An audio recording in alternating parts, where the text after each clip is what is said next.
खान साहब ने अपने पीरियड के अंदर कौन सा ऐसा काम किया है जिसकी वजह से अमेरिका उनकी रेजिम चेंज करता? अमेरिका की ख्वाहिश थी सीपैक बंद किया जाए, खान साहब ने कर दिया।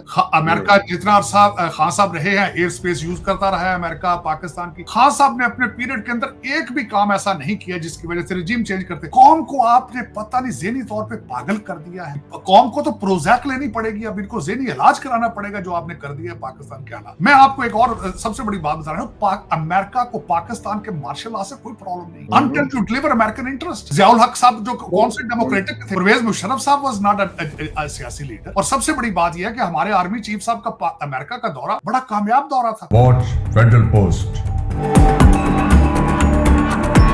Bold and independent.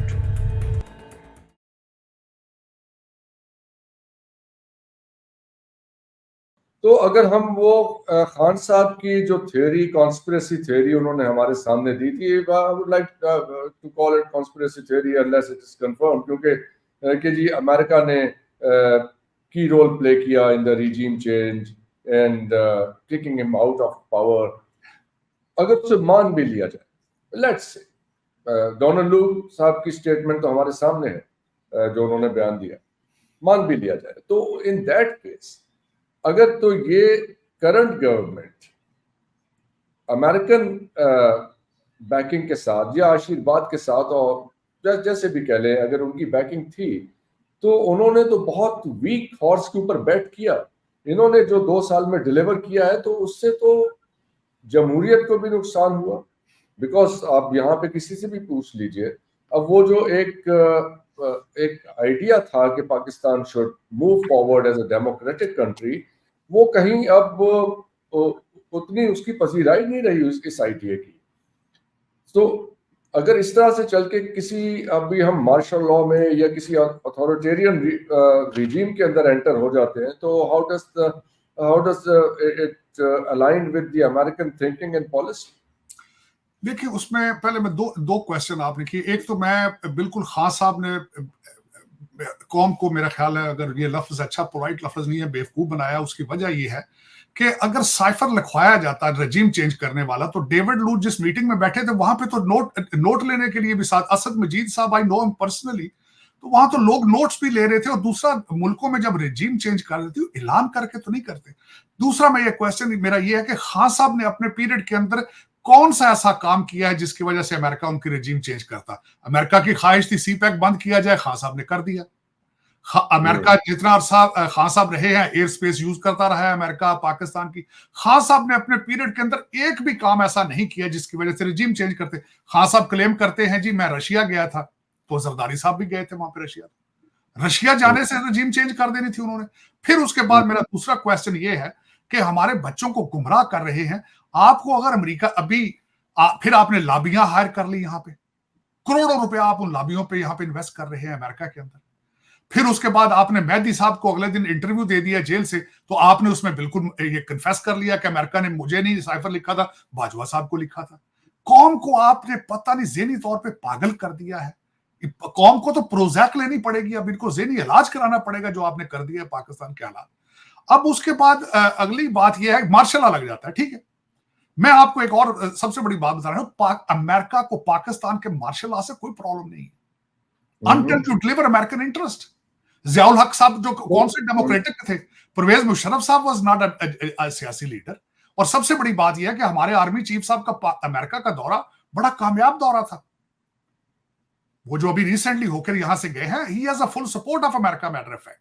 अमेरिकन इस वक्त बिल्कुल ही has a support of Pentagon, और America does not have any problem with ये बहुत इंपॉर्टेंट बात है। अगर यहाँ पे मिलिट्री टेक ओवर हो जाता है तो मतलब वो दिखावे की 2-4 दिन की नाराजगी, झाड़ पीट के अलावा कोई और मतलब प्रॉब्लम नहीं होगी अमेरिका को। मैटर ऑफ फैक्ट ये है कि माजी के अंदर जितनी हुकूमतें रही हैं, आपकी हुकूमतें माजी में भी ऐसी रही हैं, मैं उनका नाम नहीं ले रहा, ओबामा पीरियड के अंदर सबसे ज्यादा ड्रोन अटैक हुए तो उन्होंने कहा था आप अटैक करते रहे हैं, मुजम्मत करते रहेंगे। तो अगर इस तरह के आपके सियासी लीडर मौजूद हैं, और दूसरा मैंने आपको जिस तरह कहा है, अयूब खान साहब के रिलेशनशिप अमेरिका के साथ बहुत अच्छे थे, ज़ियाउल हक साहब के रिलेशनशिप बहुत अच्छे थे, परवेज मुशर्रफ साहब के बहुत आइडियल रिलेशनशिप थे अमेरिका के साथ, और आजकल भी हमारे आसिम मुनीर साहब के रिलेशनशिप भी बहुत अच्छे हैं। उनका जो दौरा बड़ा सक्सेसफुल था यूएस का।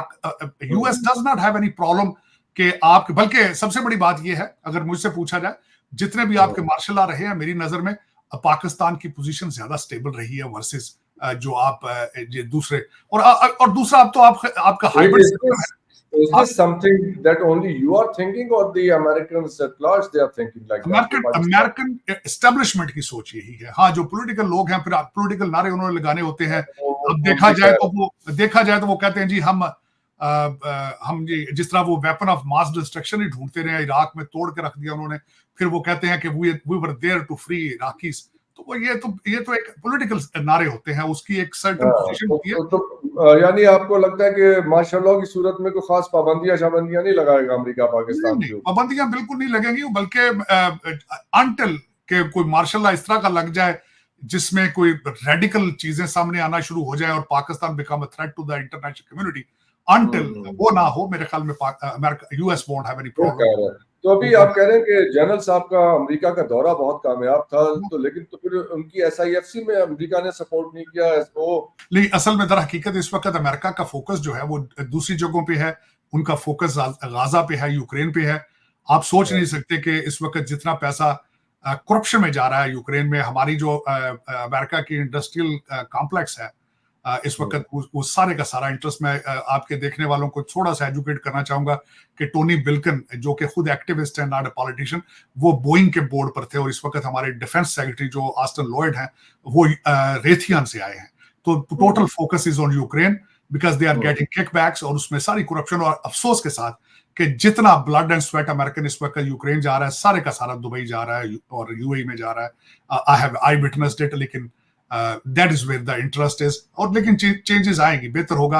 अमेरिका के पास कोई चॉइस नहीं है to revise their Pentagon, their defence policies and their foreign policies. जिस तरह डोनाल्ड ट्रंप साहब का डॉक्ट्रिन था, अचीविंग पीस थ्रू स्ट्रेंथ, तो वो मकसद, उसका मतलब यही है, to Pentagon has to be strong. Army इस वक्त डिमोरलाइज्ड है, they have to do something to save Pentagon. Right. फिर अब पाकिस्तान का जो अभी बजट आया है कल, उस पर थोड़ी सी बात कर लें आपसे। यहाँ से सब्सिडीज सारी विड्रॉ कर ली हैं, लेकिन एक बहुत इंटरेस्टिंग, हमारी शाम की लाइव डिस्कशन में हमारे एक पार्टिसिपेंट हैं, उन्होंने बहुत इंटरेस्टिंग चीज पॉइंट आउट की कि हर चीज पे टैक्स लगाया गया, स्क्रैप पे और स्टील पे टैक्स नहीं लगाया गया। इतनी हैवी टैक्सेशन के साथ इकोनॉमी कैसे आगे बढ़ेगी? आपको अगर आपकी नजर से गुजरी हो बजट की डिटेल्स, तो उसमें आपको कोई पॉजिटिव चीजें नजर आती हैं? समथिंग? डॉक्टर साहब, बजट जो था वो IMF फ्रेंडली है, is not Pakistani friendly, first of all. लग रहा है कि बिल्कुल IMF ने डिक्टेट किया है ये सारे का सारा बजट, और उन्होंने अपनी मर्जी से किया है। सैलरीड लोग जो कि पहले ही गरीब तरीन होते हैं, पहले ही मजबूर होते हैं, उनको निचोड़ने की कोशिश की गई है। और उसके बाद इस बजट इस वक्त डॉक्टर साहब कहा जाए तो बजट एक गोरख धंधा होता है। मेरी एक छोटी सी गुजारिश ये है कि अगर आज महीने बाद पेट्रोल की प्राइसें बढ़ा दी जाए तो ये बजट कहाँ जाएगा? इन्फ्लेशन का एक तूफान आएगा। इसके बाद आप अपने करेंसी को डिवैल्यू कर दें, इस बजट का क्या होगा? कोई इसका फायदा नहीं। लेकिन इसमें बजट में मैं ये जो खास कर दो मजाक किए गए हैं, एक तो जो सैलरीड लोग हैं उनको निचोड़ने की कोशिश की गई है, दूसरा मजाक में मुझे दुख हुआ है, मुझे पता नहीं था कि पहले 32,000 रुपया आपकी मिनिमम वेजेस थी और उसको 36,000 किया गया है। मैं इस इस्लामी जमहूरिया पाकिस्तान के किसी लीडर को चैलेंज करना चाहूंगा कि 2 बच्चों वाली फैमिली, 4 लोगों की फैमिली का बजट बना दें 36,000 रुपए में। And I will not. आपके बच्चों का जिक्र किया तारर साहब, बहुत एक तकलीफ दे चीज सामने आई है।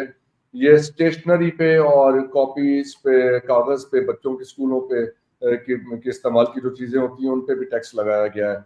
4 करोड़ बच्चे तो पहले स्कूल नहीं जा रहे हैं, जो गरीब भेज रहे हैं। अब आप बताएं कि पेंसिल शार्पनर जो बच्चे रोज घुमा के आते हैं, मामूली चीजें स्कूलों में, उनके ऊपर भी टैक्स लगाया गया है। फर्ज करें कि 500 रुपए एक महीने का इजाफी खर्चा हो जाता है इसकी वजह से, तो वो 32-36 हजार रुपए वाला आदमी वो कैसे अपने बच्चों को पढ़ाए, कैसे ये सिलसिला चले। अफसोस के साथ। और दूसरा एक डॉक्टर साहब खासकर मैं ये कहना चाहूंगा, मैं बिलखसूस पाकिस्तान ये बात करते हैं कि हम अवामी लीडर हैं। ये अवामी लीडर कैसे है कि अवाम के पास खाने को कुछ नहीं और ये प्राडा के शूज पहन के, रोलेक्स की घड़ियां पहन के फिर रहे हैं। मैं महात्मा गांधी का बहुत बड़ा फैन हूं सिर्फ इस वजह से कि वो भी उन्हीं लॉ स्कूलों से पढ़े हुए थे जहां से हमारे लीडर पढ़ के आते थे यूके से, लेकिन उन्होंने कपड़े पहनने छोड़ दिए थे क्योंकि वो कहते थे मैं रिप्रेजेंट पुअर पीपल। और मैं अभी रिसेंट इलेक्शन में कहता हूं, मैं हालांकि nothing to do with Congress, Rahul Gandhi ने 3000 किलोमीटर पैदल चला है, उसको भारत जोड़ो यात्रा कहा है, पैदल चला है बंदा। कोई आपका लीडर है इस वक्त 3000 किलोमीटर पाकिस्तान के देहातों में जाके पूछने की कोशिश करे कि लोग खाना खाते हैं? ये तो गाड़ी से उतर के जाते हैं पौधा लगाने के लिए, तो उसके लिए भी दुख वाली बात नहीं। ये तो फार्म 45-47 वाले हैं। डॉक्टर साहब आपका केयर टेकर जो प्राइम मिनिस्टर था वो एक दफा जड़ा वाले गया था, 36 गाड़ियों का उसके साथ प्रोटोकॉल था, 36 गाड़ी। और मेरा यही रिक्वेस्ट है कि कंट्री तो आप बैंकरप्ट हो चुके हैं मॉरली एंड फाइनेंशियली, लेकिन खुदा इन गरीब लोगों को, पाकिस्तानियों के जख्मों पे इस तरह नमक ना फेंका करें, एटलीस्ट उन जैसी शक्लें बना लें जहां बैठते हैं। मैं आज एक और आपके प्राइम मिनिस्टर, हालांकि लोग कई नहीं पसंद करते, मैं समझता हूं कि थारो जेंटलमैन, मोहम्मद अली जुनेजो। मैं बहुत छोटा था, उन्होंने सारे ब्यूरोक्रेसी को 1000 सीसी की गाड़ियों में बिठा दिया। We remember that. और इसी जुर्म की पादाश में फिर उनके खिलाफ सारी कॉन्स्पिरेसी बनाई गई और क्या क्या हुआ, और वो सारी डिटेल्स भी आपको पता है। जरा थोड़ा सा और एनएफसी अवार्ड के ऊपर अभी हो रहा है, यहाँ पे हमारे लीडिंग एनालिस्ट हैं, इकोनॉमिस्ट हैं, डॉक्टर हसनैन जावेद साहब, उन्होंने कहा आज हमारे प्रोग्राम में कि ये जो 700 अरब रुपए इन्होंने रखे हैं एनएफसी अवार्ड के लिए, वो पैसे तो है नहीं फेडरल गवर्नमेंट के पास देने को, उल्टा ये अगली स्टेज पे जाके वो सूबों से कहेंगे कि जी आप वफाक को पैसे दें बजाय के फेडरेशन उन्हें पैसे दे। तो अब ये एक नई टेंशन क्रिएट होने जा रही है between the federal government and the provinces. एक तो ये सूरत हाल है, दूसरी तरफ पॉलिटिकल सूरत हाल वो है, वो काफी प्रॉब्लमैटिक है।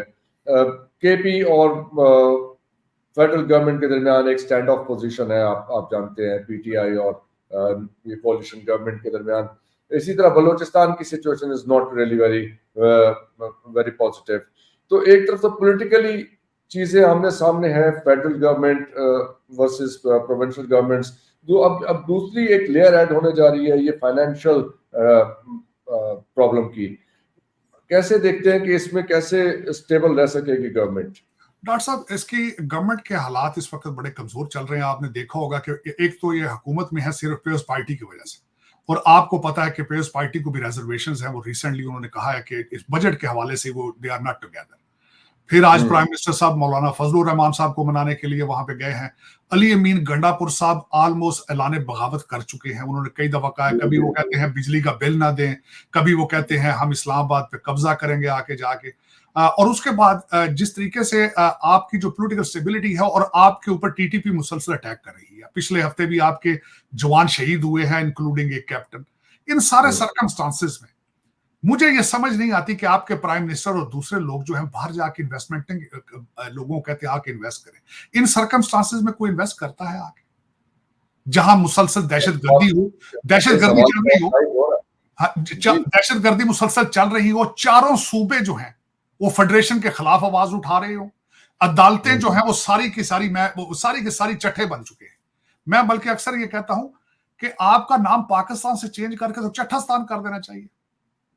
आपके तो सिस्टम के अंदर से बगावत है, सारे फेडरेशन तो रही नहीं है आपकी। अगर सोचा जाए according to the political science, you can not call yourself a country any more. Border पे आपका कंट्रोल नहीं है, करेंसी पे आपका कंट्रोल कोई नहीं है, लॉ एंड ऑर्डर आपके नहीं है, अदालतें आपकी बगावत कर रही हैं। तो इन सर्कमस्टांसेस में बजाय आप बाहर से जाके लोगों को इन्वेस्टमेंट के लिए कन्विंस करने की कोशिश करें, why don't you do your homework? कैसे कन्विंस होंगे सर इन हालात में, जब अपने लोग यहाँ इन्वेस्ट नहीं कर रहे तो बाहर का आदमी कैसे इन्वेस्ट करेगा आके?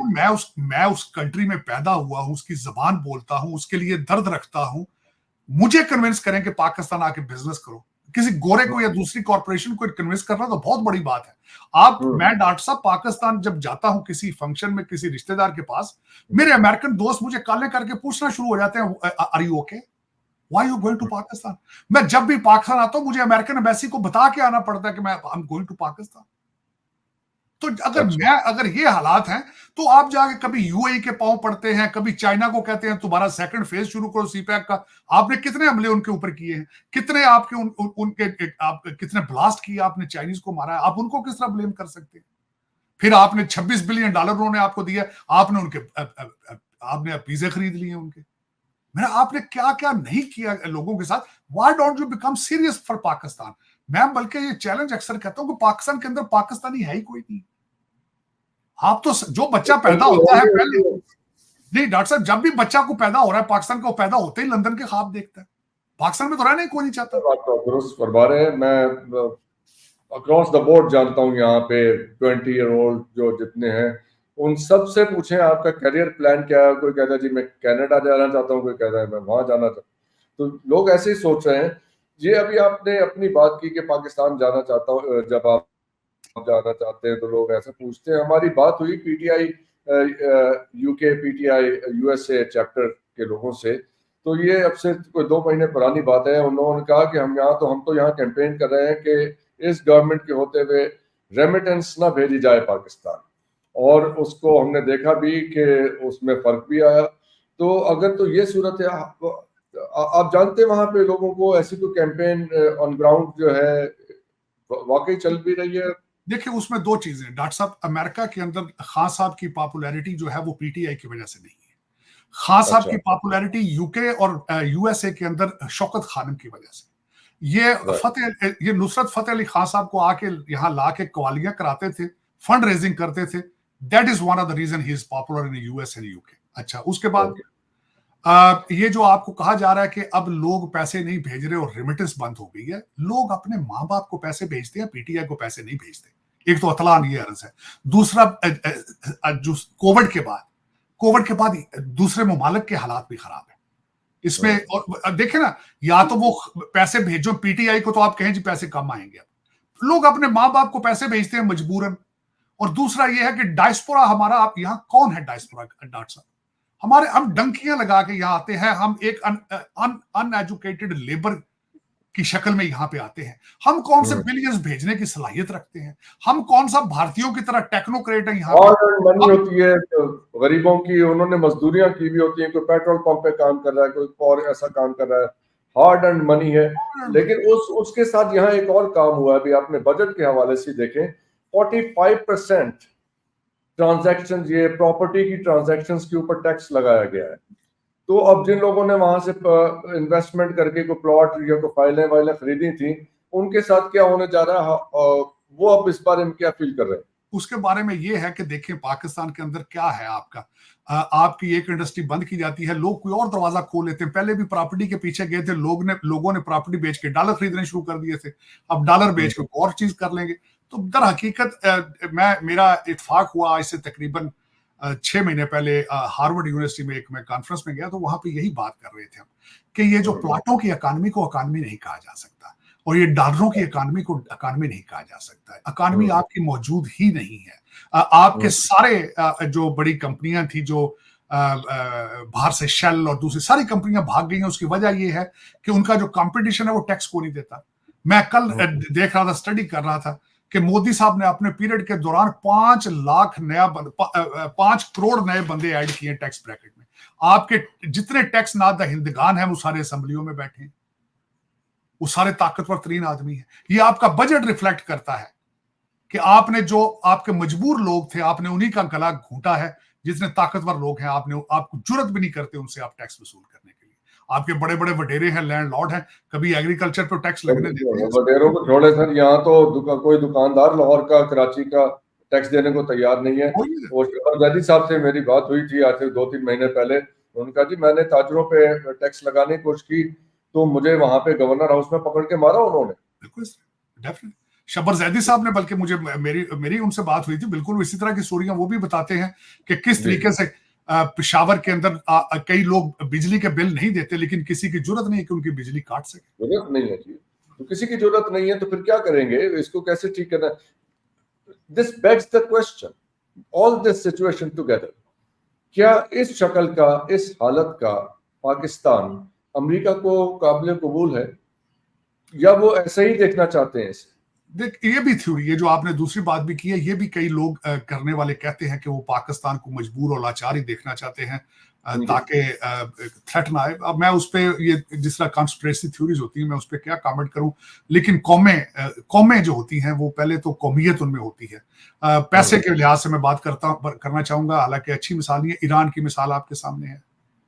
उनने कितनी सैंक्शंस लगाई उन्होंने, कितने हमले उनके ऊपर नहीं हुए, क्या कुछ उनके साथ नहीं सर्वाइव किया, बल्कि उनके शायद जो आप इस वक्त ड्रोन बना रहे हैं जो रशिया को दे रहे हैं, इस वक्त यूक्रेन में सबसे ज्यादा सक्सेसफुल उनका शायद टर्की है। टर्की ने जो ड्रोन्स के अंदर जितनी सुप्रीमेसी कटी, आपके क्यों नहीं पैदा हो रहे बच्चे यहाँ पे? क्या बच्चे? इसलिए कि ईरान ने अपने R&D का कितना बजट रखा हुआ है। हमारा बजट मैं आपके सामने फिगर रख देता हूँ, 0.16% ऑफ आवर GDP इज हमारे R&D का, रिसर्च एंड डेवलपमेंट का बजट है। डॉक्टर साहब, पाकिस्तान ने तरक्की बहुत की है, लेकिन पाकिस्तान के अंदर नहीं की।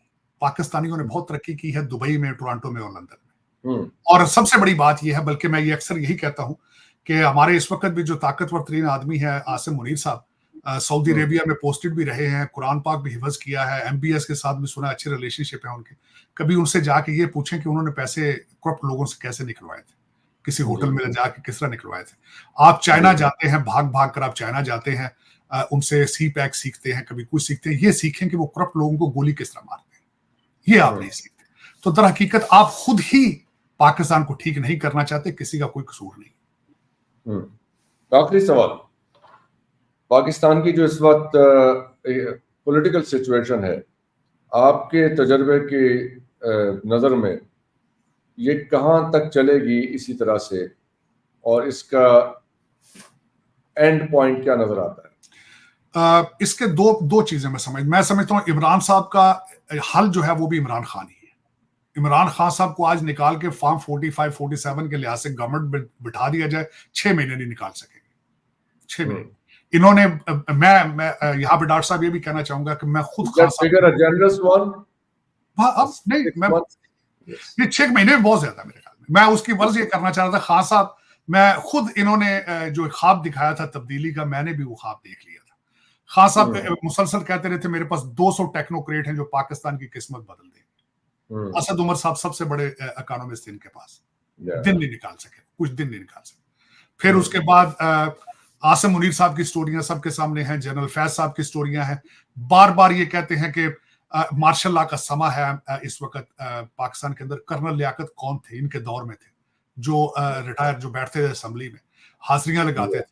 फिर उसके बाद कई लोग MNA थे जिन्होंने कहा कि हमें उठा के लाया जाता था, हमसे बिल पेश कराए जाते थे। फिर उसके बाद ये कि बाजवा साहब ने क्या क्या स्टोरियां, लोगों ने क्या क्या नहीं बताई गई। लेकिन ये कि और खास करके थर्ड पार्टी, 2 पार्टियों से मायूस होके थर्ड पार्टी को लाया गया है, वो फार्मूला। सबसे पहले तो जो मैं डॉक्टर साहब पाकिस्तान के लिए सबसे ज्यादा जरूरी समझता हूं, सजा और जजा के बगैर आप आगे नहीं जा सकते। जब तक जो पिछले लोगों ने सजाएं की हैं, कौम को तबाह किया है, उनको कैफे किरदार तक नहीं पहुंचाएंगे, आप आगे नहीं बढ़ सकेंगे। खान साहब, डॉक्टर साहब, मैं स्टूडेंट हूं लॉ का। जब आप जुरिस्प्रूडेंस पढ़ते हैं तो उसके अंदर जब आपको पनिशमेंट के बारे में पढ़ाया जाता है, उसके पीछे फिलॉसफी ये होती है कि सोसाइटी में सजा इस तरह की होनी चाहिए ताकि दूसरे लोग वो जुर्म करने से बाज रहे। आपके हमारे 76 सालों में यही नहीं हो सका। आपकी अदालतें भी कंप्रोमाइज्ड है, आपका हर इंस्टीट्यूशन कंप्रोमाइज्ड है। जब तक आप कोशिश नहीं करेंगे, अच्छे पाकिस्तानी, अच्छे मुसलमान, अच्छे इंसान बनने की कोशिश नहीं करेंगे, अमेरिका आपका कुछ नहीं कर सकेगा, UK आपका कुछ नहीं कर पाएगा। और खुदारा, मेरा आखिरी इस चीज पे कंक्लूड करूंगा, इन लोगों को बताएं कि लोग न्यूयॉर्क में भी मर रहे हैं, लोग टोरंटो में भी कब्रिस्तान मौजूद है, UK में भी मरते हैं। खुदारा पाकिस्तान के साथ इतना जुल्म ना करो कि आकबत भी खराब कर लो। मैं कोशिश करो हलाल खाने की, उसका अपना ही मजा है, चाहे थोड़ा खा लिया जाए। बहुत बहुत शुक्रिया तारक साहब आपके वक्त का। It's always a pleasure talking to you, और बहुत कैंडिड गुफ्तगू के साथ आप रिवीलिंग चीजें भी हमारे सामने लेके आते हैं हमेशा। डॉक्टर साहब, We'll डॉक्टर keep साहब, मैं in touch with you. My pleasure doctor साहब। मैं अपने आप को हमेशा समझता हूँ कि मैं एक जख्मी पाकिस्तानी हूँ वाशिंगटन डीसी में, and I love Pakistan more than my life is my Motherland है। मैं हमेशा कहता हूँ Pakistan is my Motherland, US is my homeland. I love both matter of fact. और आखिर में यही कहूंगा कि आपका शुक्रिया इस प्रोग्राम में लेने के लिए। पाकिस्तान, पाकिस्तानियों के लिए दिल से दुआएं। पाकिस्तान जिंदाबाद। Thank you very much, all the best. आप लोगों ने देखने का शुक्रिया। इजाजत दीजिए, खुदा हाफिज, पाकिस्तान जिंदाबाद।